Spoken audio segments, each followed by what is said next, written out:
오늘 주시는 말씀은 내 편 만들기. 내 편 만들기.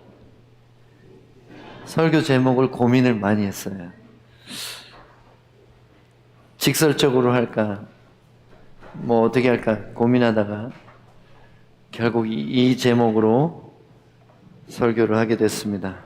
오늘 본문 말씀은 시편 118편 4절에서 9절 말씀입니다. 시편 118편 4절에서 9절 말씀입니다. 제가 여러분께 읽어드리겠습니다. 이제 여호와를 경외하는 자는 말하기를 그의 인자심이 영원하다 할지로다. 내가 고통 중에 여호와께 부르짖었더니 여호와께서 응답하시고 나를 넓은 곳에 세우셨도다. 여호와는 내 편이시라. 내가 두려워하지 아니하리니 사람이 내게 어찌할까? 여호와께서 내 편이 되사 나를 돕는 자들 중에 계시니 그러므로 나를 미워한 자들에게 보응하시는 것을 내가 보리로다. 여호와께 피하는 것이 사람을 신뢰하는 것보다 나으며 여호와께 피하는 것이 고관들을 신뢰하는 것보다 낫도다. 아멘. 말씀 듣기 위하여 한 번 더 기도하겠습니다. 하나님 아버지, 주님이 우리에게 의도하신 바를 우리에게 풀어주시는 성령의 계시가 우리 각 사람에게 지금 임하게 해 주시옵소서. 그래서 말씀을 듣고 깨닫고 뿐만 아니라 순종하는 저희들이 되게 도와주시옵소서. 예수님 이름으로 기도합니다. 아멘. 오늘 본문의 8절 9절을 다시 한번 보면 여호와께 피하는 것이 사람을 신뢰하는 것보다 낫다 그랬습니다. 하나님께 피하라고 그랬어요. 이 말은 갈등 상황 가운데서 도망쳐라 그러는 거예요. 맞서 싸우지 말고. 되게 비겁해 보이죠. 그런데 하나님 말씀을 묵상하다 보면 사람들이 문제를 해결하는 방식과는 전혀 다른 해법을 제시하는 놀라운 진리들이 말씀 속에 있습니다. 근데 특별히 지금 시편의 이 기자는 어떤 사람들이 이 사람을 미워하고 공격하고 있어요. 그런데 8절에 보니까 맞서 싸우라고 하지 않고 피하라고 합니다. 하나님께로 피하고 주변의 사람들을 두어서 내 편을 만들어서 맞서지 말라는 거예요. 어떤 무리가 내게 공격해 올 때 그럼 나도 이 사람 저 사람을 내 가까이 두고 내 편을 만들어서 맞서야지 하지 말라는 거예요. 또 9절에 보니까 여호와께 피하는 것이 고관들을 신뢰하는 것보다 낫도다. 고관이 뭐예요? 높은 관리. 그러니까 법적인, 정치적인, 종교적인 권위를 가진 사람들을 내 쪽으로 끌어들여서 그러니까 줄을 대서 백을 써서 그 권위나 능력을 통해서 나를 돕게 만들려는 것. 그것을 고관을 신뢰하는 것이라고 하는 거예요. 인생 살다 어려움이 닥치면 백이 있는 사람들이 이기잖아요. 백이 있는 사람. 제일 좋은 백이 뭡니까? 돈이죠, 돈.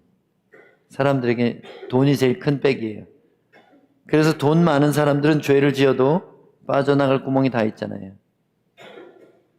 돈 없는 사람들은 조그마한 죄를 져도 형벌을 크게 받습니다. 법도 그래요. 세상 법도. 그래서 유전무죄, 무전유죄라고 해요. 돈이 있으면 무죄고 돈이 없으면 유죄라는 거예요. 그래서 세상 사람들은 사람을 의지하고 권력 있는 사람을 의지하고 내 편을 만들고 줄을 대고 백을 쓰려고 하는 거예요. 근데 그러지 말라고 오늘 말하고 있죠. 사람들을 내 편이 되게 하려는 이유는 두렵기 때문이에요. 이걸 심리학에서는 동반의존이라고 그래요. 동반의존. 내 편을 만들어서 동반의존으로 두려움을 벗어나려고 합니다. 누군가 나를 미워하고 모함하고 공격하면 나는 얼른 내 편을 만들어서 그 말을 받아치고 해명하고 오히려 반격하려고 준비하는 것이 사람들이라는 거예요. 인생 살다가 어떤 갈등이 생길 때 의도도 하지 않았던 갈등들이 생길 수 있어요. 그런데 진짜 우리가 배워야 하는 것은 사람을 내 편으로 만들려고 하다가는 어떻게 되느냐? 올무에 걸리게 된다는 거예요. 사람을 두려워하면 올무에 걸린다. 왜 우리 편을 만들고 싶냐면 나 혼자 당하고 싶지 않은 거예요. 내가 억울할 것 같아요. 내가 내 편이 없으면 나는 꼼짝없이 거짓된 모함에 둘러싸여가지고 온 세상이 나를 미워하게 될 것 같은 두려움이 생긴다는 거예요. 여러분, 살다 보면 그럴 때 진짜 많아요. 신앙생활을 해도 교회 안에 그러면 안 되는데 당이 생기잖아요. 당이. 같이 밥 잘 먹는 사람들끼리 친해져요. 같이 일터가 가까운 사람끼리 만나게 돼요. 이건 자연스러울지도 몰라요. 근데 그게 어떤 갈등으로 나타냈을 때는 진짜 고린도전서에서 사도 바울이 경계한 일이 일어나는 거예요. 당 짓는 것. 그러면 이제 사탄이 역사하기 시작하는 거예요. 그리스도의 몸 안에서 당이 생기면 사탄이 역사하는 거예요. 저는 너무 끈끈한 거 되게 위험하다고 생각해요. 어떤 집사님하고 어떤 권사님 너무 친해요. 속에 있는 얘기, 상처받은 얘기, 너무 마음속에 있는 거, 미주알, 고주알 다 토해내가지고 자기야, 자기는 내 부모보다 형제보다 나를 더 잘 알아. 이런 관계 하지 마세요. 여러분, 비밀은 영원히 비밀로 가지세요. 사람한테 토하지 마세요. 우리가 우리의 쓴 것, 단 것, 추한 것, 부끄러운 것 다 토해낼 수 있는 유일한 대상은 하나님밖에 없어요. 친했을 때는 좋지만 내가 내 모든 약점과 아픔까지 다 쏟아놓으면 그 사람과 어떤 갈등이 생기면 그 사람이 나의 약점을 가지고 공격을 하게 돼 있어요. 그래서 나이 먹으면서 정말 우리가 깨달아야 될 거 있어요. 사람들을 믿지 말라는 것입니다. 사람은 사랑의 대상이고 섬김의 대상이지 믿음의 대상이 돼서는 안 돼요. 사람을 의심하고 살라는 뜻은 아니에요. 누군가 말하는 걸 다 믿어주세요. 이 사람이 이 말하면 그럴 수도 있겠구나. 근데 그걸 100% 믿지는 마세요. 왜냐하면 여러분 영화 이런 거 보셨어요? 똑같은 내용을 계속 반복하는 영화 보셨어요? 1일부터 4일 사이에 일어난 일을 쫙 보여주고 또 1일로 돌아가서 4일까지 또 가고 1일로 돌아가서 또 4일까지 가는 거 그런 영화 보셨어요? 근데 내용이 바뀌어요. 왜요? 첫 번째 이야기는 A가 본 그 사실을 A의 관점으로 보는 거예요. 두 번째 1일부터 시작할 때는 B의 관점으로 이걸 보는 거예요. 세 번째 돌아갈 때는 C라는 사람의 관점으로 보는 거예요. 같은 사건을 똑같이 겪었어도 사람들이 보는 것은 다 다릅니다. 전부 달라요. 그래서 마테마가 누가 요한이 있는 거예요. 똑같은 사건을 겪었고 똑같은 말씀을 들었지만 관점이 다른 거예요. 어떤 사람은 예수님 왕으로 쳐다보고 있어요. 우리를 구원하실 유대인의 왕으로. 어떤 제자는 하나님의 아들로 보고 있어요. 와, 하나님의 아들이시다. 어떤 제자는 얼마나 인간다우냐, 얼마나 저 인간적이고 얼마나 우리를 이해하시나, 그걸 보는 거예요. 어떤 제자는 어때? 저분은 고난받는 종이야. 종으로 오셨어. 얼마나 노예같이 저렇게 고생을 하셨어. 이걸 보는 거예요. 그러니까 똑같은 예수님 사건도 마테마가 누가 요한이 있는 것처럼 인생을 살다 보면 내 얘기가 있고 그의 얘기가 있는 거예요.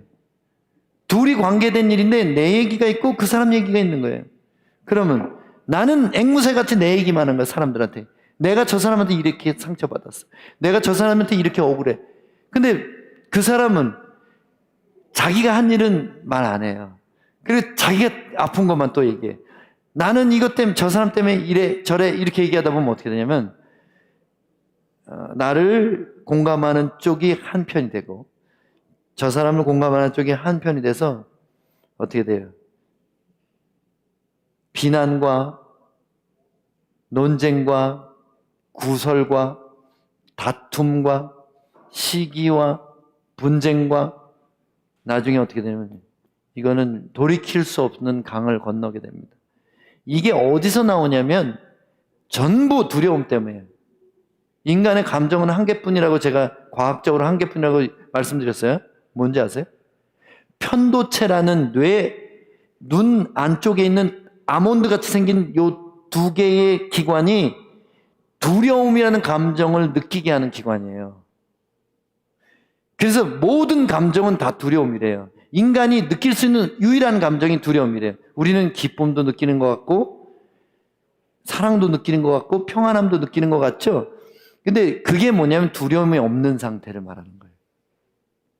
두려움이 있으면 불안도 따라오고 두려움이 있으면 염려도 오고, 그러니까 모든 감정이 두려움의 높낮이에 따라서 결정된다는 거예요. 그래서 두려워하면 어떻게 돼요? 올무에 걸리게 된다는 것입니다. 여기 이렇게 말하고 있잖아요. 잠언 29장에 사람을 두려워하면 올무에 걸리게 되거니와 여호와를 의지하는 자는 안전하리라. 그래서요, 저도 때로는 억울할 때 내 편을 만들고 싶을 때가 있어요. 근데 설교 준비를 하면서 안 하기로 했어요. 한마디도. 예수님이 십자가 앞에서 잠잠하셨던 것처럼 그 길이 맞는 길이라는 것을 가르치셨습니다. 침묵 가운데 하나님을 의지하는 것. 진짜 이렇게 했을 때 하나님이 어떻게 하시는지를 보는 것까지, 그게 믿음이에요. 우리가 두려워하고 의지해야 하는 유일한 대상은 하나님이십니다. 다시요. 우리가 두려워하고 의지해야 하는 유일한 대상은 하나님이십니다. 자, 사람을 두려워하거나 사람을 의지하면 어떻게 돼요? 올무에 걸리는 거예요. 사탄이 놓은 올무, 사람의 덫이 아니에요. 사람은 의도가 그렇게 악하지 않아요. 사람들은 좀 모질라지만 그렇게 의도가 교활하거나 악하진 않아요. 근데 사탄은 우리의 연약함을 통해서, 두려워한다는 연약함을 통해서 덫을 놓는다는 거예요. 그래서 사람을 두려워해서 동반 의존하는 사람들, 내 편 만들려고 애쓰는 사람들, 백 잡으려고 하는 사람들은 사탄이 놓은 덫에 탁 걸렸다는 거죠. 말씀 듣는 여러분 명심하세요. 일생을 살면서 사람들을 내 편으로 끌어들이려는 그런 악한 의도를 갖지 마세요. 그건 악한 거예요. 하나님 보실 때.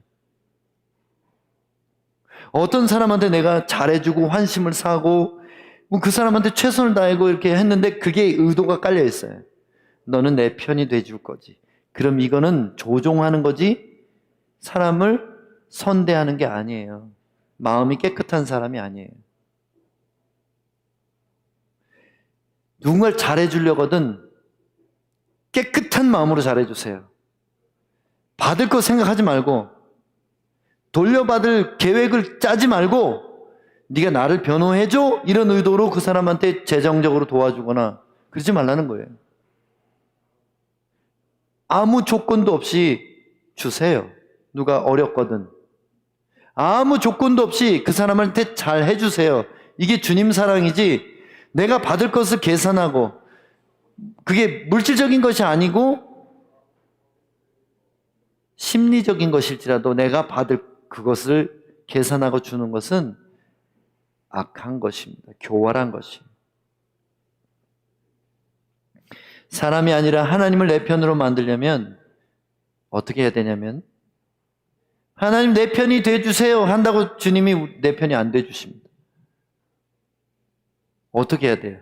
내가 하나님 편에 서야 하나님이 내 편이 되는 거예요. 우리가 전능자를, 왕을 내 편이 되라고 명령할 수 없어요. 우리가 할 수 있는 유일한 길은 뭐예요? 그분의 편에 서는 겁니다. 그럼 자연스럽게 하나님 내 편이 되는 거예요. 이게 되게 놀라운 얘기인데요. 그게 그 얘기 같지만 아니에요.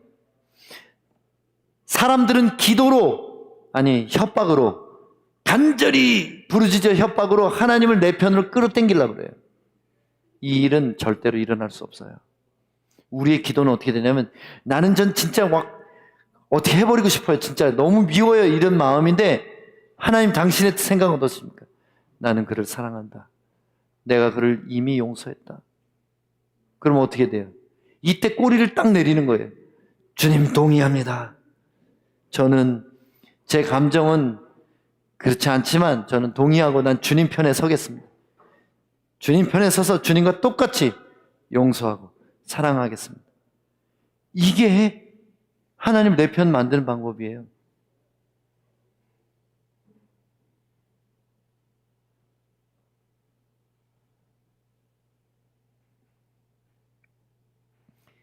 출애굽기 32장 26절에서 29절 말씀입니다. 이에 모세가 진 문에 서서 이르되 누구든지 여호와의 편에 있는 자는 내게로 나오라 하매 레위 자손이 다 모여 그에게로 가는지라.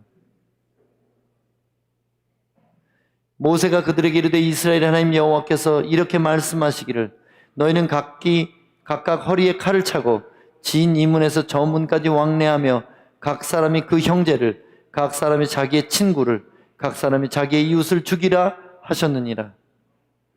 레위 자손이 모세의 말대로 행하매 이날의 백성 중에 3,000명 가량이 죽임을 당하니라. 모세가 이르되 각 사람이 자기의 아들과 자기의 형제를 쳤으니 오늘 여호와께 헌신하게 되었느니라.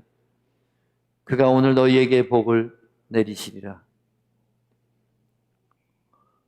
때로는 하나님의 편에 선다는 게 내가 사랑하는 사람을 끊는 일이 될 수도 있는 거예요. 이거 너무 충격적이죠.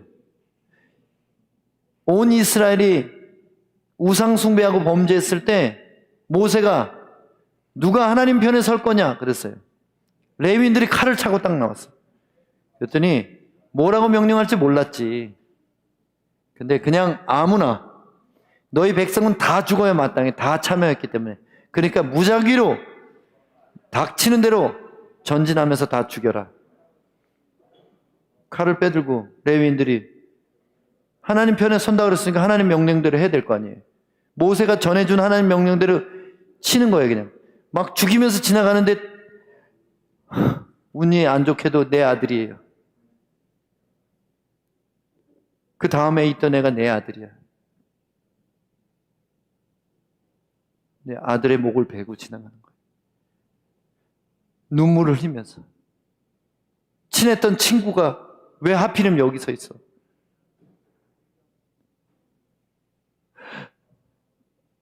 (30년을) 함께 산 내 아내,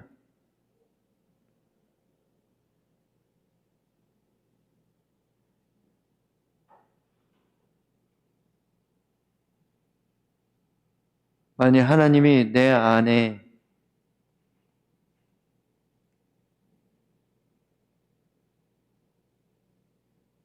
나와 분리할 수 없는 어떤 소중한 사람에 대해서 끊으라고 하시면 어떻게 하실 거예요?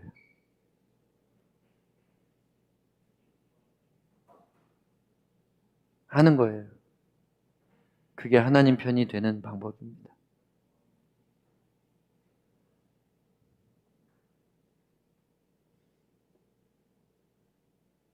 레위인들이 칼을 차고 나섰을 때는 자기 가족까지 죽이게 될지 몰랐을 거예요. 그러나 하나님의 진노 앞에서 그 명령을 순종하지 않았다면 다 죽었어요. 200만이 다 몰살당했을 겁니다. 하나님의 불이 나와서 다 태워버릴 겁니다. 200만 명 중에 3,000명이 죽고 하나님의 분노가 그쳤던 거예요. 그게 복이죠. 다 죽을 뻔했는데 소수의 사람들이 희생함으로 전체가 살게 됐습니다. 우리는 이해할 수 없어요, 이거를. 그 명령에 대해서 그게 무엇이든 무조건 순종하는 게 하나님 편에 서는 것이고, 그런 사람에게 하나님이 편이 되어 주신다는 거예요. 이것은 어쩌면 인간적으로 너무 잔인한 일일 수도 있어요. 그러나 그것이 하나님의 편에 서는 방법이고, 그렇게 했을 때 레위인들이 하나님 곁에 서서 섬기는 복을 영원토록 받은 것입니다.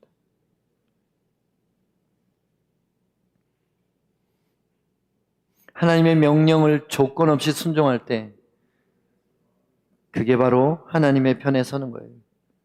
내가 아무리 아끼던 것도 버리고 주고 아무리 친했던 관계도 끊으려면 끊어야 돼요. 그것이 하나님이 명령하신 거라면. 아니, 평생 내가 너무 좋아하는 취미가 있어요. 그래서 그걸 할 때 너무 행복해. 그게 뭐 음악을 하는 거든 그림을 그리는 건 글을 쓰는 거거든 뭐 등산이든 골프든 뭐든 간에 하나님이 너 평생 사랑하고 아끼던 그것 내놔.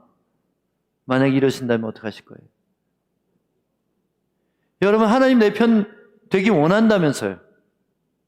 그러면 버리라는 걸 버려야 돼요. 끊으라는 걸 끊어야 하나님이 내 편이 되시고 그 이후에 상상할 수 없는 복을 주신다는 것입니다.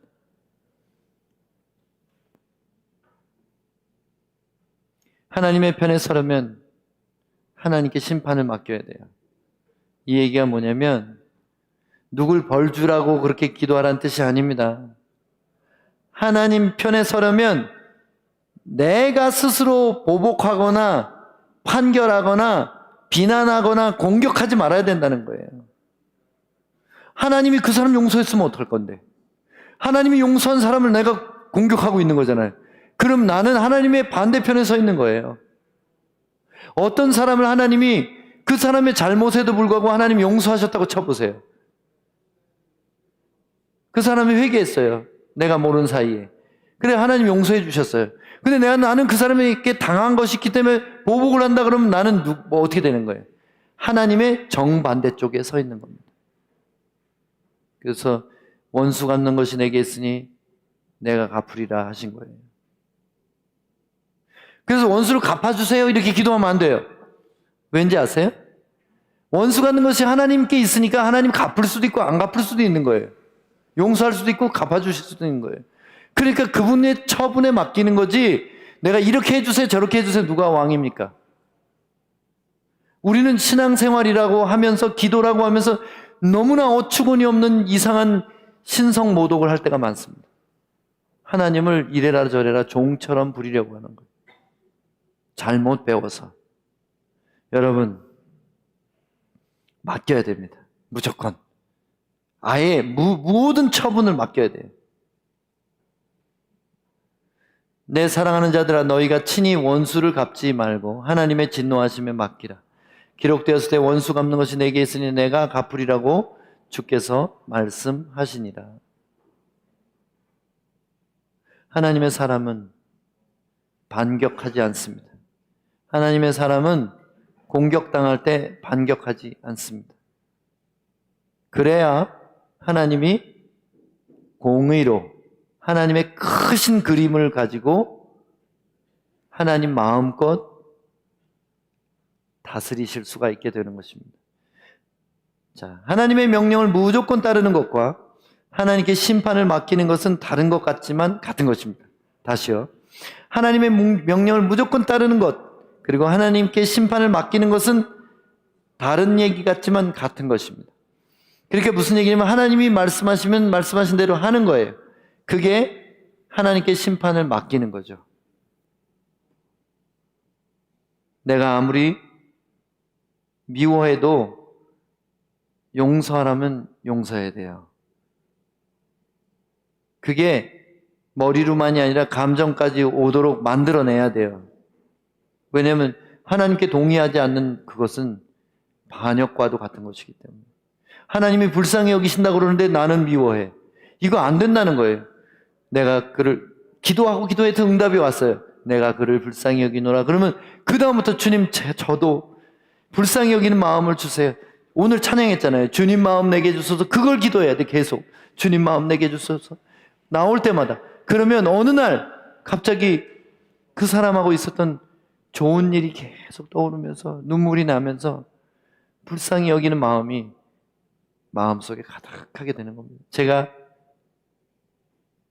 며칠 사이에 그걸 경험했어요. 정말 그 마음이 제게 지금 가득합니다. 사랑의 마음이, 불쌍한 마음이 속에 가득하게 됐어요. 왜 그렇게 됐냐면 제가 이 설교처럼 그렇게 했어요. 주님 마음 달라고. 주님, 당신의 뜻대로 순종하겠으니 당신 마음 주세요. 이게 바로 주권을 인정하는 거예요. 주권. 하나님의 주권. 주되심. 왜 사람들이 지옥 가는지 아세요? 주권을 인정하지 않기 때문에. 나의 왕됨을 기뻐하지 않던 저들을 끌어내어 바깥 어두운 데 던지라. 포도원 품꾼에 비유해서 그랬죠? 주권, 왕권을 인정하지 않는 자들. 왕권을 인정하지 않는다는 게 뭔지 아세요? 여러분? 너무 많은 그리스도인들이 저기에 상담하면서 그런 얘기를 해요. 머리로는 알겠는데 내 감정이 허락을 안 해요. 그럼 감정한테 기도하고 감정한테 응답받아서 감정대로 살면 돼요. 감정이 신이잖아요. 자기 감정이 컨트롤도 못하고 그게 왕이에요. 그래서 머리는 안 돼요, 진리를. 근데 가슴까지 안 온대요, 진리가. 그럼 그 진리는 이 사람에게 유익이 하나도 없는 거예요, 그냥. 망한 거예요, 그냥. 내가 평생 이것을 빨간색이라고 믿고 살았는데 하나님이 어느 날 파란색이다 그러면은 그 다음부터 그냥 바로 기쁘게 파란색이야 이렇게 돼요. 빨간색 볼 때마다 우와 파랗다 이렇게 얘기를 해야 돼요. 그게 주권을 인정하는 거예요. 아시겠어요? 내가 저 사람 진짜 못생겼어 이렇게 생각했는데 하나님이 저는 내 사랑스러운 딸이라 얼마나 아름다운지 보라. 그런데 그 다음부터 어떻게 해야 돼요? 우와 예쁘다 이렇게 얘기를 해야지. 안 그러면 이거 아니 그래도 주님 저는 솔직해요. 못생겼어요. 이렇게 하면 어떻게 돼요? 당장 끌어내라. 왜냐면 하나님이 그렇다면 그런 거예요. 온 우주의 법칙이 그런 거예요. 미의 기준을 사람이 정할 수 없어요. 왜냐면 하나님이 내가 귀하다 아름답다 그러면 그게 답인 거예요. 하나님 나라에서. 그렇지 않아요? 근데 왜 사람들끼리 죄된 사람들끼리 정욕에 물든 사람들이 평가하는 걸로 왜 미스 코리아를 뽑고 미스 브라질을 뽑아요? 그렇지 않아요? 그건 사람들의 정욕의 기준이에요. 참 귀하다. 불쌍하구나. 하나님이 한마디 하면 그냥 닥치고 얘 참 불쌍합니다. 얘 참 귀하군요. 이렇게 해야지. 그게 여러분 세상 왕한테도 그렇게 마음에 없는 소리라도 해야지 살아남아요. 근데 하늘의 왕께서는 얼마나 지존하시고 엄위하신 분이겠어요. 한번 생각해 보세요. 우리가 하나님을 진짜 만만한 분으로 알았다가는 큰일 납니다. 인생이 꼬여요. 하나님의 주권을 인정하는 것. 이게 뭐라 그래요? 성경 전체에서 굉장히 많이 강조하고 반복되는 단어입니다. 하나님의 주권을 인정하는 것은 그분의 다스림 안에 있다는 것이고 하나님은 이런 사람들의 편이 되어주신다는 거예요. 이것은 마치 왕권에 충성하며 명령을 복종하는 백성만을 왕이 보호하시는 것과 같은 거예요. 왕이 누구를 자기 백성이라고 말하겠어요? 옛날 봉건 왕정 시대에 보세요. 왕에게 충성 맹세한 사람들을 지켜주는 게 왕이 하는 일이지 반역자를 지켜줘요? 왕 하는 말마다 사사건건 딴지 걸고 대꾸하고 반대로 나가는 그 백성을 지켜주려고 왕이 전쟁에 나가겠습니까? 왕이 그 사람한테 땅을 내주겠어요? 곡식을 주겠어요? 한번 생각해 보세요. 세상 임금도 자기에게 충성하고 무조건 복종하는 백성만을 보호하고 공급하고 지켜주는 겁니다. 하물며 하늘에 계신 위대하신 왕께서 누구를 편들어 주시겠나 한번 생각해 보세요. 이걸 경외라고 합니다. 이걸 경외, 떼몰이라고 말하는 거예요. 오늘 경외하는 자가 어떤 복을 받는지 엄청나게 성경에 나오지만 제일 중요한 거 5가지만 골라서 말씀드리겠습니다. 경외하는 자가 어떤 복을 받는지 첫 번째, 하나님과 친해져요. 우리는 두려워하면 안 친해지잖아요. 누군가 리더를 두려워하거나 아니면 어떤 사람을 두려워하면 친해질 수가 없잖아요. 같이 앉아서 밥 먹는데 두려워. 그럼 소화도 안 되고 체하고 그러잖아요. 근데 하나님은 놀랍게도 사람과의 관계에서는 두려워하면 친해질 수 없지만 하나님은 달라요. 하나님을 두려워하는 자를 가까이 하시고 마음을 열어서 보여주시고 뭘 해주시냐면 언약을 해주세요. 내가 너를 지켜주리라. 내가 너와 함께하리라. 내가 너를 이렇게 저렇게 해줄 것이다. 그러니까 하나님은 하나님을 경외하는 사람들에게 친해지려고 하시고 복을 주시려고 언약하신다는 거예요. 시편 25편 14절입니다. 여호와의 친밀함이 그를 경외하는 자들에게 있으며 그의 언약을 그들에게 보이시리로다. 그래서 여러분 하나님께 약속받은 거 있으시죠? 기도하다가. 근데 오랫동안 안 이루어지신 게 있어요? 있죠. 있어요. 그렇게 오래 기도해도 하나님이 왜 내 기도가 모자랐나? 내가 뭘 아직도 회개해야 되나? 이런 고민이 있는 분들 있잖아요. 근데 여러분 비결이 있어요. 하나님을 경외하는 마음을 정말 민감하게 가져보세요. 구하세요. 그러면 하나님이 더 가까이 다가오시고 비밀을 알리시고 그분이 약속하시는 일을 성취하게 도와주실 것이라는 거예요. 이루어 주신다는 거예요. 두 번째, 하나님을 경외하는 자는 부족함 없는 공급을 받습니다. 사는데 여러 가지 결핍 때문에 시달리는 사람들 있잖아요. 어쩌면 그게 그 사람이 믿음을 지키게 하기 위해서 허락된 시험일 수도 있지만 대개는 그거보다는 하나님을 경외하지 않기 때문에 구멍난 전대가 되는 경우가 많습니다. 하나님을 경외하는 사람은 하나님의 것은 반드시 하나님께 드려요. 하나님 말씀하시면 아낌없이 심습니다. 근데 이게 경외거든요. 이걸 안 하니까 어떻게 돼요? 오히려 내가 아끼는데도 줄줄 새나가요. 예기치도 못했던 사고가 납니다. 이게 왜 그래요?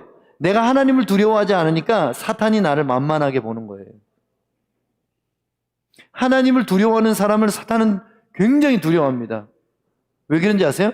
하나님을 두려워한다는 건 내 위에 권위자가 하나님이란 뜻이에요. 그럼 사탄은 하나님을 권위자로 둔 사람을 무서워해요. 근데 어때요? 하나님의 권위를 무시하는 사람을 어떻게 생각할까요? 사탄이. 공격 대상이죠. 만만한 거예요. 왜냐하면 하나님이 안 보호해 주실 걸 아니까. 자, 시편 33편 9절 10절에 보면 너희 성도들아 여호와를 경외하라. 그를 경외하는 자에게는 부족함이 없도다. 젊은 사자는 궁핍하여 줄일지라도 여호와를 찾는 자는 모든 좋은 것에 부족함이 없으리로다. 아멘. 아멘 하셔야 돼요. 젊은 사자, 힘있고 빠르고 사나운 사자는 사냥을 실패할 수 있을지 몰라도 하나님을 경외하는 자는 아무것도 안 해도 하나님이 다 공급하신다는 거예요. 채워주신다는 거예요. 필요를.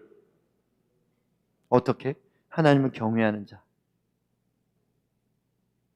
세 번째, 하나님을 경외하는 사람이 받는 세 번째 복은 초자연적인 도움이에요.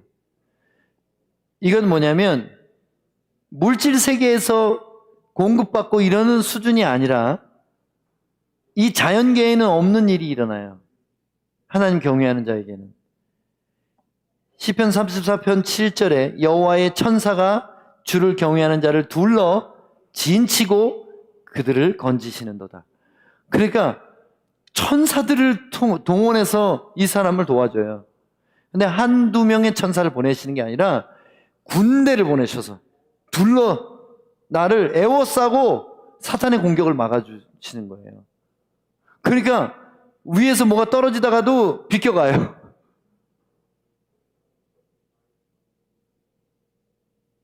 아무도 이해할 수 없는 일이 일어나는 거예요. 그런 일이 있어서는 안 되지만 차를 타고 가서 버스를 타고 갔는데 다 죽었는데 혼자 살아요. 이런 일들이 있어요. 진짜로. 왜요? 하나님을 경외하는 사람들은 군대가 쫓아다녀요. 바울이 로마로 호송될 때 어떤 일이 있어요? 유라굴로 광풍을 만났을 때 배가 파손됐잖아요. 그래서 바울이 뭐라 그랬어요? 나와 함께 행선하는 자를 내게 붙여주시옵소서.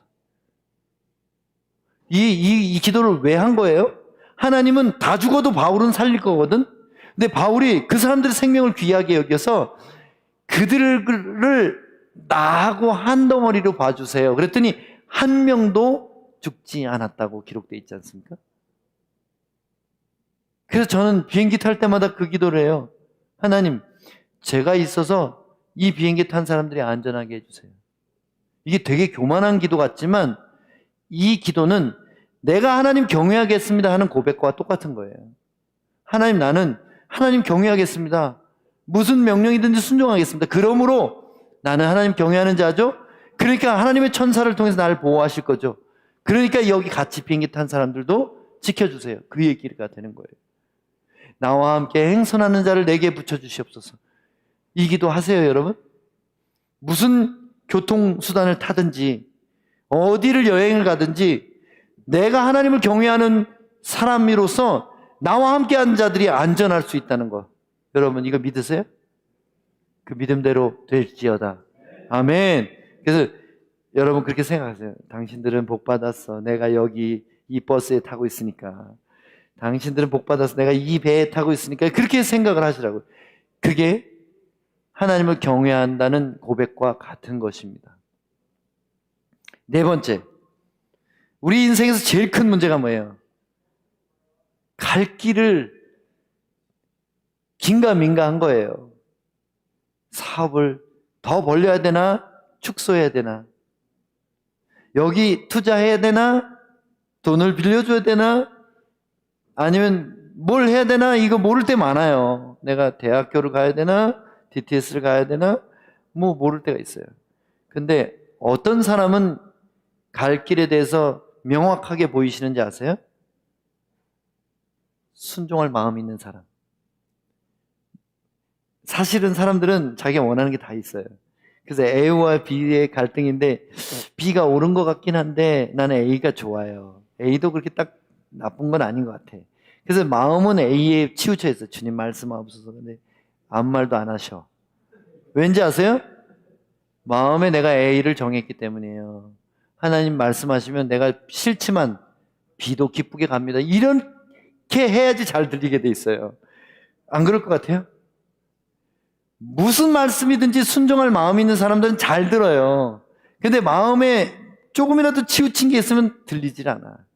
왜냐하면 하나님은 경외하는 자에게 길을 가르치시기 때문에.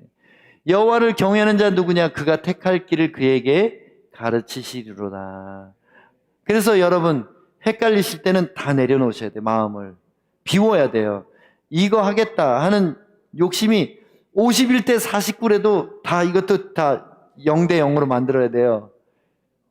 근데 대개 사람들은 51대 49 별로 없고요.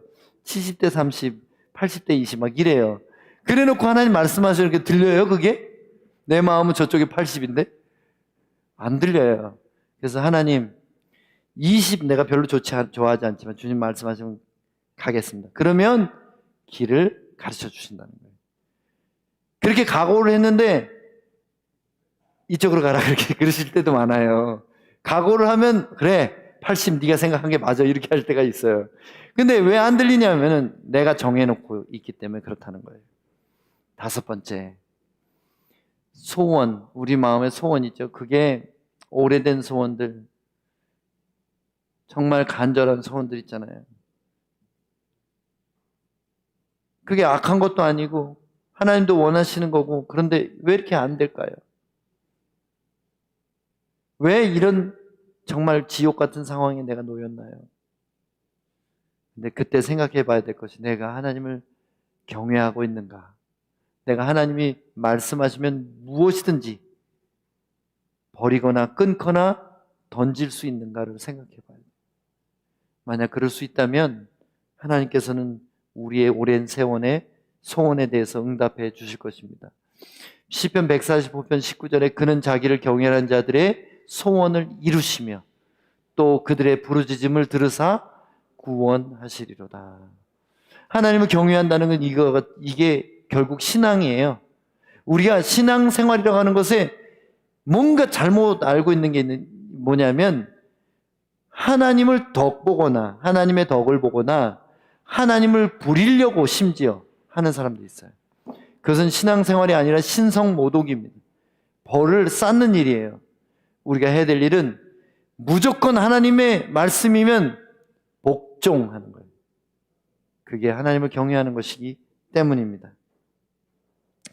사람을 내 편으로 삼으려 하지 말고 하나님의 편에 서서 그분의 주권에 대해서 경외할 때 하나님은 일평생 내 편이 되어 주실 것입니다. 그래서 경외하는 자가 받는 5가지 놀라운 축복을 일생을 나와 함께 하시면서 부어 주실 것입니다. 여러분, 이 말씀에 대해서 여러분이 머리로, 항상 사람들이 그렇게 말하는 거, 머리로 듣지 마시고 가슴까지 받으시길 바랍니다. 그래서 이 시간에 좀 같이 기도할 때, 하나님, 내가 사람 내 편에 두려고 했던 모든 의도하거나 의도하지 않았던 모든 말과 행위를 죄로 알고 회개합니다. 사람들의 공격이 두려워서 내 편 만들려고 했던 이 악한 일을 다 포기하고 이제는 사람들을 믿고 의지하고 백을 잡으려고 하는 것이 아니라 피하게 해주십시오. 하나님께로 도망가게 해주십시오. 그래서 피난처 되신 하나님의 그늘 아래 사는 자가 되기를 원합니다. 그 회개기도 꼭 하셔야 돼요. 오늘 밤에 저도 이거 회개했거든요. 여러분도 하셔야 돼요. 사람 내 편으로 만들려고 속닥속닥하고 끈끈하게 한 거 있잖아요. 그거 다 죄로 알고 회개하세요. 그래서 공평하게 사랑하세요. 사람들에게 어떤 사람 특별히 예뻐해도 좋지만 그것이 지나쳐서 편을 만들지 말라는 거예요. 그 사람이 돌아설 때는 원수보다 더합니다. 그래서 여기 회개하시기 바라요. 2번째는, 하나님, 내가 하나님 경외하는 법을 가르쳐 주세요.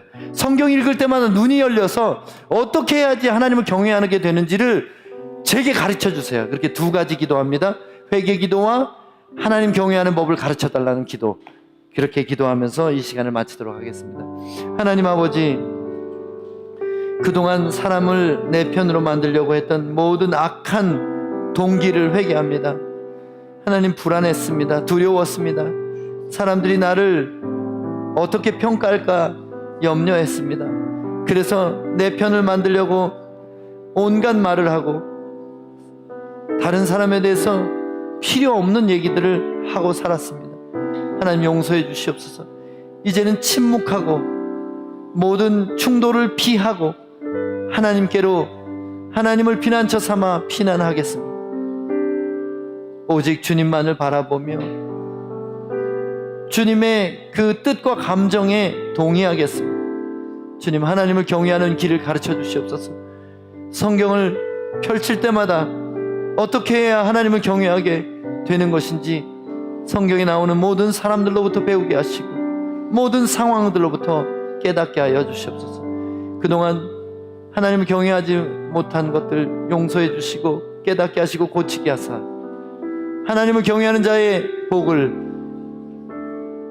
다 받아 누리도록 오늘 이 예배에 참여하신 모든 성도들, 온라인으로 설교 듣는 성도들 다 그렇게 만나주시고 깨닫게 하시고 하나님을 경외하는 복의 사람들이 되게 하여 주시옵소서. 예수님 이름으로 간절히 기도합니다. 아멘.